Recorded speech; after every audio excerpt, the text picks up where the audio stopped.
Assalamualaikum warahmatullahi wabarakatuh, sahabat Smart Skill School. Semoga kita semua selalu dalam lindungan Allah Subhanahu wa taala. Amin.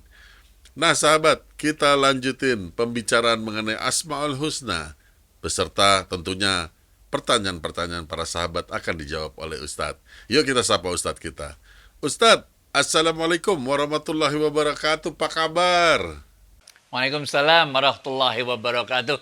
Sehat, berkah, bahagia selalu. Amin. Amin. Nah Ustadz, sesuai dengan janji di episode lalu nih, Ustadz itu kan ada wiridan sejumlah nama Asmaul Husna. Nah, kenapa Ustadz memilih itu dan kenapa Ustadz? Ih, kacau nih pertanyaan. Gini. Biasanya sih kalau yang beginian itu bukan kita yang milih, tapi ada guru, ada ustadz, ada orang yang ngajarin. Dan itu biasanya diajarinnya ketika kita menyampaikan suatu kondisi saat itu. Jadi kita ngomongkan ini ada kondisi kayak gini gitu kan. Nah, kemudian coba baca ini deh, ya Fatahu ya Rozak, benar ya. Nah, yang artinya itu adalah Fatah adalah Allah yang maha pembuka pintu, benar gak? Sehingga terbukalah pintu-pintu ya Rozak, rezeki. Jadi bukan aja pintu-pintu terbuka, ini sebetulnya ada kaitannya dengan sebuah ayat di dalam Al-Quran. Wa may yattaqillah yaj'al lahu makhraja wa yarzuqhu min haitsu la yahtasib. Dan bagi mereka yang benar-benar bertakwa kepadaku, kata Allah, akan selalu kami berikan makhraja, jalan keluar, terbuka pintu-pintunya, fatah. Wa yarzuqhu min haitsu la yahtasib, dan akan kami berikan rezeki dari sumber yang tidak terduga. Nah, dari potongan ayat wa may yattaqillah yaj'al lahu makhraja wa yarzuqhu min haitsu la yahtasib ini kalau dicari intisari Asmaul Husnanya, ini ketemu ya Fatahu ya Rozak. Ini salah satu ayat yang favorit yang selalu saya baca. Nah, ayat ini kalau kita ringkas menjadi Asmaul Husna ya Fatahu ya Rozak. Itulah asal muasalnya mendapatkan bacaan Asmaul Husna yang Fatahu ya Rozak. Setelah ya Fatahu ya Rozak, bacaan berikutnya biasanya saya baca ya Rahman ya Rahim. Ini udah dibahas di episode yang dulu. Dengan ya Rahman ya Rahim ini yasiru wala tu'asiru. Kalau dalam ayat-ayat Qur'annya itu kita ketemu bagaimana Allah dengan kasih sayangnya membuat kehidupan kita terasa lebih ringan. Sehingga ya Rahman ya Rahim ini kita selalu merasa apapun yang terjadi pada kita. Nggak lulus ujian kayak dulu di SMA 11 kelas 2 matematika dapat 5 men. Bener gak? Tapi karena kita selalu baca ya Rahman ya Rahim ya Rahman ya Rahim, ini semua jadi ringan karena kita merasa bahwa Allah maha menyayangi kita, maha mengasihi kita. Benar gak? Nah, ini yang selalu kita baca ya Rahman ya Rahim, karena ini juga sebetulnya dalam bacaan yang selalu kita lakukan Bismillahirrahmanirrahim. Nah, ini jadi selalu bacaan yang kita baca. Selain ya Rahman ya Rahim, kita juga baca ya Ghaniyu ya Mughni. Wahai Allah yang maha kaya dan membuat orang jadi kaya, kan gitu kira-kira. Ini juga kita dapatkan ketika kita menyadari bahwa sebetulnya lillahi ma fis samawati wa ma fil ard, bahwa semua yang ada di langit dan di bumi ini semuanya milik Allah. Allah lah yang maha kaya sebetulnya. Kalaupun kita jadi kaya itu karena Allah lah yang membuat kita kaya. Ini bacaan Asmaul Husna yang penting bagi kita untuk mencegah diri kita merasa sombong, merasa congkak, merasa angkuh, merasa bahwa kekayaan ini karena semata-mata ikhtiar kita. Enggak, kita memang harus ikhtiar, tapi hasil akhirnya Allah yang menentukan. Sehingga bacaan ya Ghaniyu ya Mughni selalu mengingatkan pada kita bahwa kita inilah makhluk yang dhaif, makhluk yang miskin, makhluk yang papa. Allah lah yang maha kaya itu yang membuat kita jadi kaya. Nah, ini. Kemudian bacaan berikutnya setelah itu adalah ya Hamidum Majid.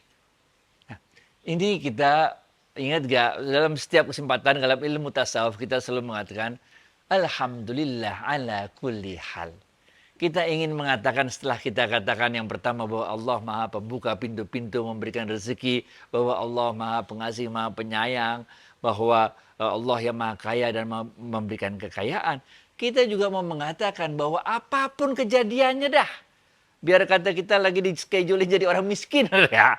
Biar kita di schedulein jadi lagi dapat musibah, kesulitan, kesempitan. Biar kita lagi diuji sama Allah sedemikian rupa sehingga pintu-pintu tertutup misalnya. Kita tetap saja tidak bergeser dari pemahaman awal kita yaitu alhamdulillah ala kulli hal. Itu sebabnya Asmaul Husna yang kita sebutkan Allah ya Hamidun Majid. Nah, dalam episode yang sebelumnya juga kita sudah bahas bahwa salah satu wiridan yang diajarkan oleh Rasulullah SAW adalah memperbanyak istighfar. Benar gak? Subhanallah wa bihamdi subhanallah yang azim. Wastaghfirullah. Ingat gak itu? Di episode berapa kita pernah bahas gitu. Ini adalah suatu bacaan yang paling sering diucapkan oleh Rasulullah SAW, diajarkan kepada sahabat-sahabatnya, bagi sahabat-sahabatnya ini. Nah, inilah kalau kita ambil Asmaul Husnanya menjadi wasi al maghfirah. Kita mengakui pada Allah, kita ini lemah, kita pasti buat dosa kecil, dosa sedang, dosa gede, pasti. Kita menyerah sama Allah, nyerah Allah. Kita pasti buat dosa. Setiap hari kita pasti buat dosa. Yang kita sadari maupun kita tidak sadari. Benar gak? Yang kecil maupun yang besar.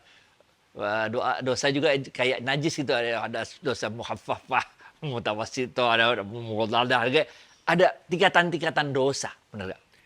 Nah, ini juga kita mau mengatakan, ya wasi'al maghfirah. Wahai Allah, Engkau yang maha luas maafnya.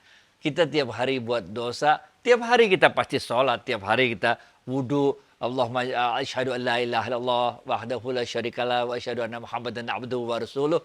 Allahumma ja'alni minat tawabina wa ja'alni minat mutatahhirin. Tiap hari kita baca itu ya, tapi tiap hari terus kita buat dosa. Si sadari apa enggak sadari. Makanya kita bacaan berikutnya itu adalah ya wasi'al maghfirah. Baru yang terakhir itu kita bacakan ya Sami'ul Alim, bahwa kita minta sama Allah, Engkau yang maha tahu apa yang terucap atau tidak terucap, benar gak? Dan Engkau juga yang maha mendengar yang terucap dan tidak terucap, dan Engkau juga yang maha tahu apa yang terbaik bagi kami. Karena kalau kita minta spesifik nih, misalnya jangan terlambat naik pesawat terbang, itu permintaan kita itu karena pengetahuan kita kan terbatas, cuma segitu doang. Alternatif yang bisa kita minta itu cuma segitu doang. Tapi kalau kita serahkan, aku berserah diri padamu ya Allah, benar gak? Tawakal Tuhan Allah, benar gak? Terserah Allah dah, benar. Ini berarti kita meminta kepada Allah memberikan solusi kepada kita, jalan keluar kepada kita di luar yang bisa kita pikirkan. Karena pemikiran kita kan terbatas, cuma gini doang, yang mungkin opsinya cuma A, B, C. Padahal Allah punya opsinya A sampai Z, benar gak? Nah, ini kita sebut Sami'ul Alim, sehingga insya Allah kita tidak pernah merasa kecewa dalam berdoa, karena kita tahu setiap doa itu ad'uni astajib lakum. Mintalah padaku, kata Allah, akan aku kabulkan doamu. Bagaimana caranya Allah mengabulkan? Sami'ul Alim. Terserah Allah ngambilnya kayak apa dah. Kita minta A dikasih B. Itu berarti itu yang terbaik bagi kita yang ditentukan oleh Allah. Back to you, Fit. Oke, paham Ustadz. Jadi yang terbaik itu memang Allah yang tahu. Allah maha mengetahui. Nah Ustadz, kemarin juga sempat Ustadz tercetus berbicara begini. Ini bukan tarekat ya. Ini bukan tarekat. Sampai 2 kali. Nah, sahabat bertanya, loh memang kenapa ini? Ada apa sih? Nah, apa sih tarekat itu? Iya, kemarin diingetin ini bukan tarekat, karena tarekat nggak bisa belajar pakai YouTube, man, nggak bisa. Itu harus belajar dari gurunya yang membimbing, namanya mursyid, sehingga guru ini tahu persis ini muridnya saat ini bisanya dikasih ilmu sampai level mana, sehingga nggak bisa kita belajar tarekat dari YouTube begini, karena cuma satu arah aja dari guru kepada murid, padahal gurunya nggak tahu level muridnya saat ini tepatnya dikasih ilmu yang apa, gitu menurut gak? Tarekat sendiri adalah ilmu yang mempelajari metode untuk mendekatkan diri kita kepada Allah dengan berbagai wiridan, bacaan-bacaan yang misalnya ya ada bacaan tertentu dibaca 17 kali, bacaan tertentu dibaca 100 kali, gitu-gitu. Nah, biasanya yang kayak yang 100 kali yang pakai kali-kali gitu, termasuk baca Yasin 3 kali misalnya gitu. Biasanya yang pakai ada istilah kali-kali itu biasanya itu bukan hadis dari Rasulullah Sallallahu Alaihi Wasallam. Biasanya itu adalah dari ilmu tarekat, yaitu bagaimana si guru ini memberikan kepada muridnya. Menurut pandangan guru ini yang tepat muridnya gini nih. Kayak Sintayong lah, Sintayong suruh lari ngiterin lapangan 3 kali, bener gak? Waktu saya dulu jadi main anak gawang dulu. Dulu kan ikut Indonesia Muda ini, main bola bener. Itu kan dikasih tahu, lari 3 kali, skor jam sekian. Kita kan seperti itulah ilmu tarekat. Jadi dari guru-guru ini disampaikan, bacalah ini. Jadi kalau yang kali-kali itu most likely sebagian besar bukanlah hadis dari Rasulullah SAW, tapi adalah dari para guru-guru tarekat. Memang kalaupun ada dari hadis Rasulullah SAW, ada juga dari hadis Rasulullah SAW, maka biasanya status hadisnya dhaif. Biasanya status hadisnya dhaif.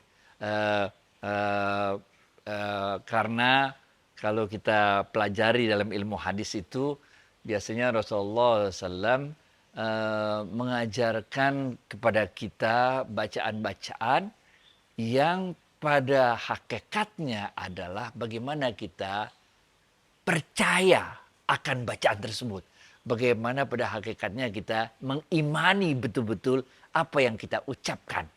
Itu yang menyebabkan ketika Rasulullah SAW waktu itu diancam ketika beliau lagi istirahat di bawah pohon korma. Kemudian ada orang kafir Quraisy dan menghunuskan pedangnya ke Rasulullah SAW. Lalu ditanya, sekarang siapa yang akan melindungimu ya Muhammad? Katanya, bener. Ini pedang udah di sini nih, bener gak? Bagaimana coba?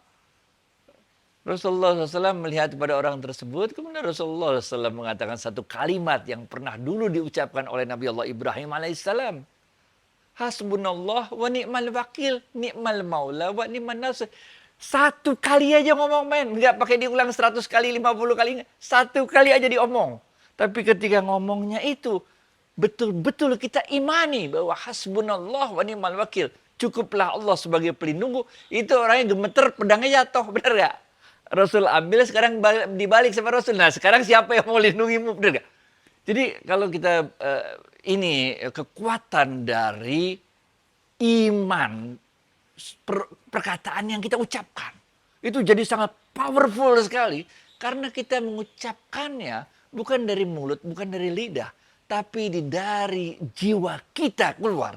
Kita yakin betul bahwa Allah sebagai pelindung kita yang sebaik-baiknya dan cukuplah Allah sebagai pelindung kita itu. Itu kira-kira penjelasan mengenai ilmu tarekat. Tapi ilmu tarekat jangan belajar sendiri, nanti tersesat. Selalu, jadi nggak bisa lewat YouTube, harus pakai guru. Back to you, Fit.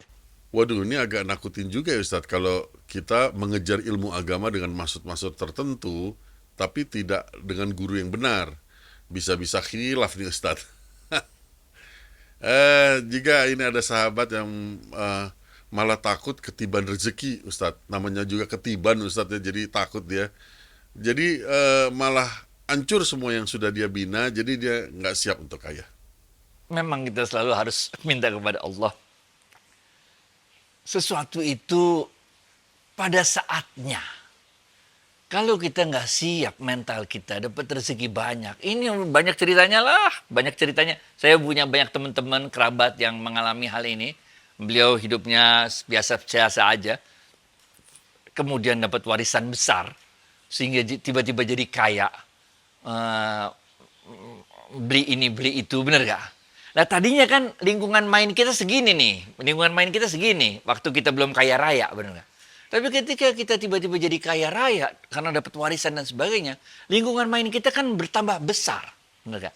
Yang tadinya nggak pernah kepikiran beli tas Louis Vuitton kan jadi mau beli tas Louis Vuitton. Kita antri 2 jam di Paris misalnya, bener nggak? Yang nggak kepikiran mau beli mobil SLK kan jadi kepikiran mau beli mobil SLK, bener nggak? Nah, karena lingkungan teman kita bertambah dan kita sebagai newbie, orang baru yang masuk ke lingkungan itu, kan kita jadi kayak orang yang tercengang-cengang. Oh, begini ya ternyata kehidupan. Ternyata dunia tuh kayak gini ya. Sehingga kita eh, mau nggak mau terpengaruhi oleh lingkungan-lingkungan teman main kita. Yang biasanya kita jam 7 udah makan malam bareng-bareng di rumah, sholat bareng-bareng. Sekarang mulai pulang jam 10 malam, sekarang mulai pulang jam 12 malam. Nah, gitu.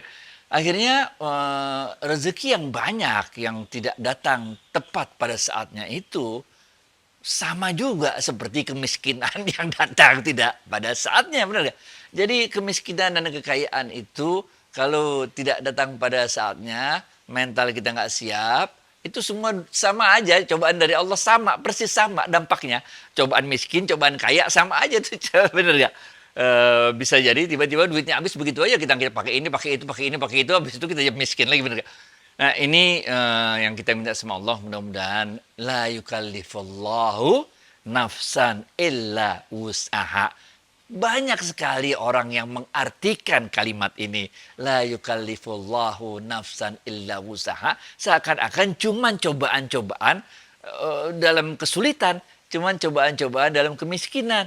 Padahal enggak, cobaan itu bisa bentuknya kesulitan, kemiskinan, tapi cobaan itu juga bisa bentuknya kekayaan yang melimpah ruah, kekuasaan yang melimpah ruah.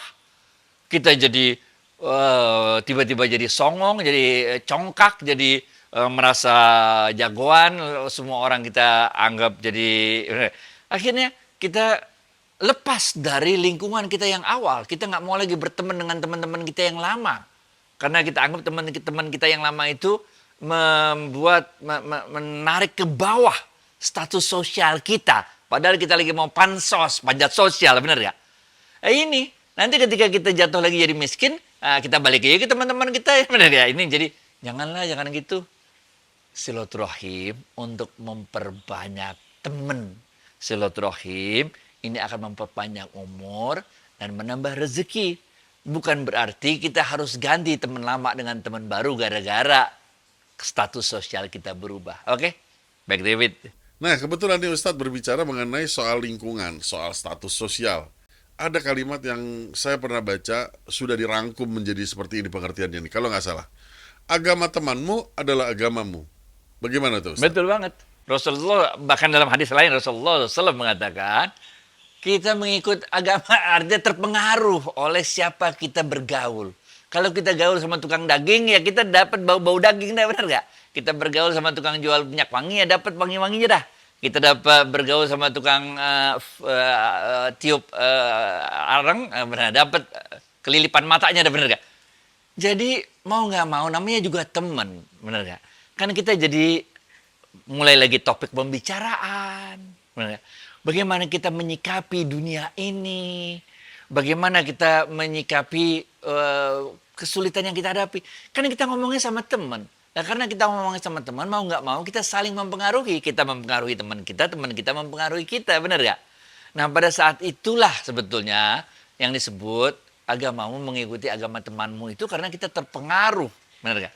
Nah, kalau teman kita lah, saya lah, ambil contoh lah, saya terus terang aja lah.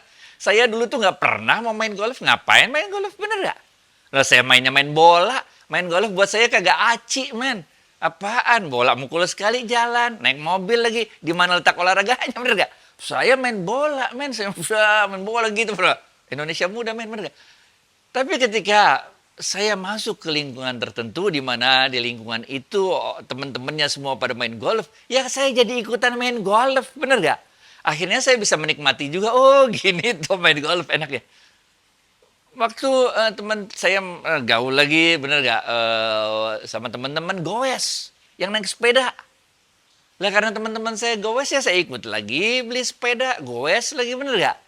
Nah, Disitulah sebetulnya letaknya bagaimana dimanapun kita berada, dimanapun kita masuk kepada lingkungan manapun, ada satu hal yang harus kita jaga, bahwa silaturahim kita ini dasarnya lillah. Ini men. Silaturahim kita itu dasarnya karena Allah. Karena Allah lah yang menyuruh kita silaturahim, kita silaturahim. Bukan karena kita mau pansos. Bukan karena kita mau ikut-ikutan borju. Beli stick golf satu cukup-cukup udah. Ada stick golf baru ente beli lagi. Pukulan udah diperbaikin, bukan beli stick golf baru, bener gak? Sepeda ya lo latihan baik-baik, bukan dengan cara beli sepeda baru terus, bener gak? Begitu juga dengan main bola, bener gak? Ente main bola aja masih nendang masih begitu, beli sepatunya Ronaldo, tetap aja ente nggak Ronaldo, bener gak? Nah ini jadi kita harus mengembalikan sesuatunya. Silaturahim kita itu adalah silaturahim yang lillah, yang kita lakukan karena Allah nyuruh kita silaturahim, bukan karena maksud supaya kita bisa panjat sosial atau kita bisa ada maksud tertentu untuk mendekati seseorang supaya dapat proyek dari situ, bukan. Oke, baik David. Jadi intinya kita bergaul silaturahmi boleh, tapi jaga betul siapa teman-teman yang dekat di sisimu agar tidak terbawa ke arah yang salah, Ustadz. Nah Ustadz, ada pertanyaan lagi sahabat nih. Beliau itu berpuasa Senin Kemis, Ustadz. Iya. Nah, tapi puasanya agar supaya anaknya berhasil dan sukses baik di sekolah maupun pekerjaannya barangkali, Ustadz. Bolehkah seperti itu, Ustadz? Oke. Kita lempengin dikit. Em, Allah mengatakan, Ud'uni astajib lakum. Benar gak? Berdoalah padaku, mintalah padaku, maka akan aku kabulkan, kata Allah. Benar gak? Di dalam pengertian, kalau kita dalam belajar ilmu tasawuf, ini doa ini, kalau kita antar doanya itu, oke, dengan amal soleh, maka doanya itu naik kendaraan yang lebih cepat. Karena doanya kita antar pakai amal soleh. Nah, puasa Senin Kemis itu adalah amal solehnya. Nah, berarti yang dilakukan oleh sahabat kita ini, beliau melakukan amal soleh berupa puasa Senin Kamis supaya doanya ini lebih cepat terrealisirnya. Nah, gitu kira-kira. Jadi kita melakukan amal soleh itu untuk nganterin doa kita untuk bisa lebih cepat terkabulnya. Bisa dengan puasa Senin Kemis, bisa dengan sedekah, bisa dengan amal soleh yang lain. Nggak mesti puasa Senin Kemis, bisa dengan amal soleh yang lain.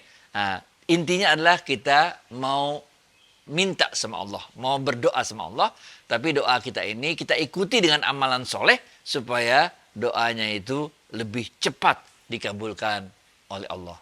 Itu bukan karena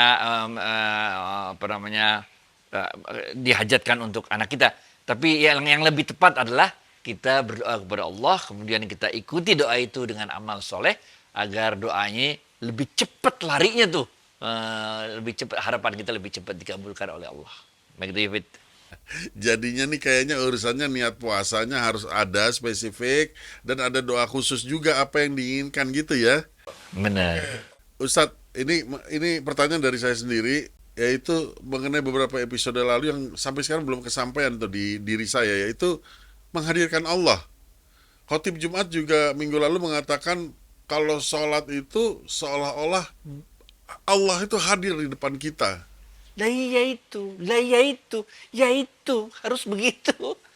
Harus begitu, itu sebabnya kan kita berulang kali mengatakan bahwa kita harus setiap bacaan yang kita baca dalam sholat itu, setiap bacaan harus kita imani agar ruh kita itu berinteraksi dengan ruh bacaan itu. Kalau kita cuman, bahkan dalam ilmu tarekat sekalipun lah, waktu kita diajarkan untuk baca ini sekian puluh kali, sekian ratus kali, ya itu harus pakai jiwa. Mungkin dari 100 kali bacaan, 98 kali enggak pakai jiwa. Mungkin yang 2 pakai jiwa, yang 2 ini yang jadi, kayak gitu. Dalam banyak hadis juga diceritakan bagaimana kita ini terkejut nanti di akhirat. ternyata dari sekian banyak sholat yang kita lakukan, dari sekian banyak sujud yang kita lakukan, ternyata sujud yang ringan itu yang diterima oleh Allah. Karena sujud yang ringan itulah kita melakukannya dengan penuh keimanan kita. Kadang-kadang kalau kita lagi ditimpa musibah segala macam, kita sujudnya jadi lama. Tapi kita ada maunya kan? Benar nggak? Ada maunya, kita lagi ngeluh, lagi curhat sama Allah. Tapi ada juga kita sujud yang bukan lagi ada maunya. Emang kita lagi kangen sama Allah. Emang kita lagi rindu sama Allah. Kita lagi asyik masyuk sama Allah gitu loh. Nah, inilah yang kita maksud dengan mengimani setiap bacaan yang kita lakukan. Itu sebabnya kalau dalam ilmu tasawuf, Imam Ghazali mengatakan caranya adalah dengan melakukan sholat-sholat rahasia. Karena dengan sholat-sholat rahasia itu kita bisa menjauhkan diri dari godaan untuk riya. Benar gak? Ya kalau kita lagi rame-rame, kalau lagi jadi imam kan kita bagus-bagusin sholatnya, benar gak? Kita cari surat-surat yang mantep, benar gak? Nah, kadang-kadang kita buat bacaannya mendayu-dayu, agak mau nangis dikit, benar gak? Supaya orang kebawa perasaannya.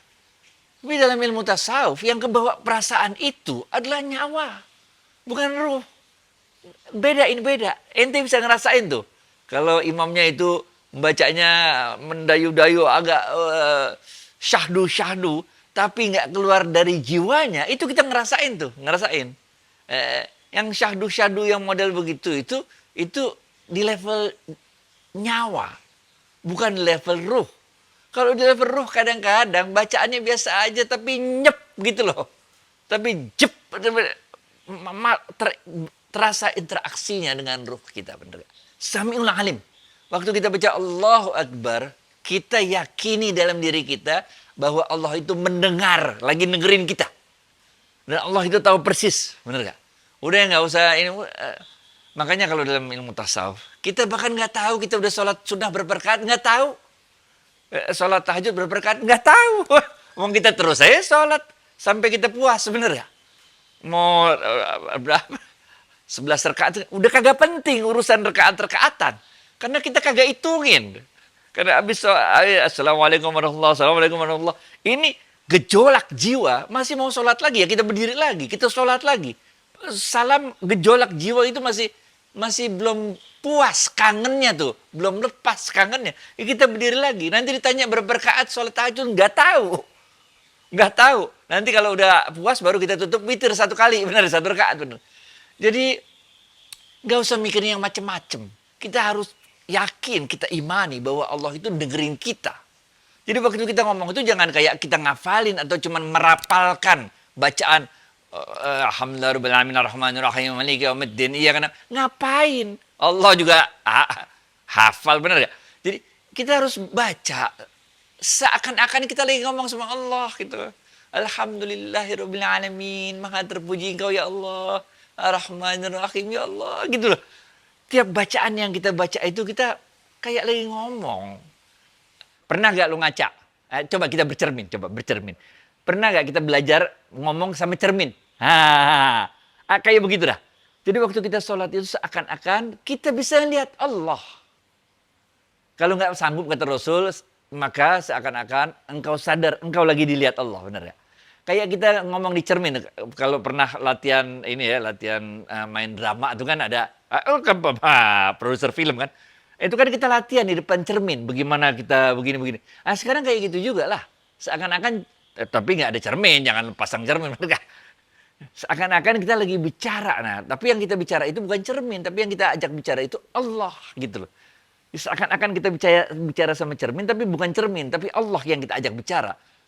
Nah, dengan cara seperti itu, misalnya kita baca lagi, Ara'aital ladzi yukadzibu biddin. Oh, kita nangis tuh, ya Allah, pendusta agama kita nih, ampun Allah, ampun. Kita menyadari, kita bicara sama Allah, kita ngomong sama Allah, ampun Allah, saya belum bisa nggak riak jadi orang, masih ada nih.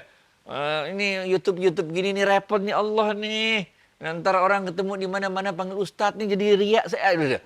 Jadi kita bilang sama Allah, Ara'aital ladzi yukadzibu biddin, fadzalikal ladzi yad'u'al yatim wa la yahuddu 'ala ta'amil miskin. Jadi waktu kita ngasih makan orang miskin, itu bukan karena kita mau ngasih makan orang miskin, tapi karena Allah nyuruh kita. Dan begitu seterusnya. Jadi itu sama kayak orang kalau lagi jatuh cinta. Begitu. Oke, jadi intinya buat saya Samiul Alim ya, Allah mendengarkan. Jadi pasti saya harus mengingatnya bahwa Allah memang mendengarkan. Kita konsentrasi pada sholat kita aja. Allah dengar kok, biar jauh biar dekat ya Ustadz. Masya Allah. Ustadz, terima kasih atas waktu dan tausiahnya. Assalamualaikum warahmatullahi wabarakatuh. Waalaikumsalam warahmatullahi wabarakatuh.